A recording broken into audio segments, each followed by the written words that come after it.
Hali bu 2 yil avtomobilni tashlab ketishgan, mashina ishlashini ko'ryapsizlar. Vibratsiya berib, dirlatib tashlayapti, skorost bo'lganda вообще. Hozir diagnostika qilamiz. Klochkoy valdatchigida muammo bo'lgan. Buni boshqa joyda svechalarni alishtirib, noto'g'ri diagnostika qilib, xullas 10 kundan beri okamlar ovoragarchilik bo'lyapti. Hozir hozir ishlarni hal qilamiz. Men hozir rasmga olib tashlab qo'yaman, nima aytayotganimni obod. Bildim, qirg'ishlikni o'zi 4 ta qirg'or, 2 ta qirg'ish. To'ppa-to'g'ri. O'sha. 45 lik kerak. Shu qirg'ishlikdan bitta kerak.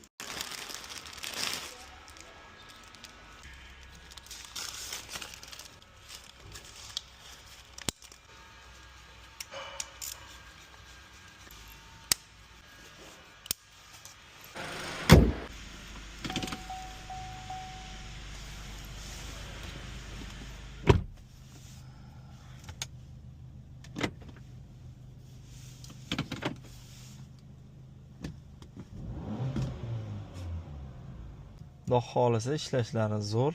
Mashinani ishonib topshirib ketganlar uchun rahmat. Xotirjam bemalol diagnoz qo'yib, zapchastlarni alishtirib, xolos ishlarni sifatli qilib bitkazib berdik.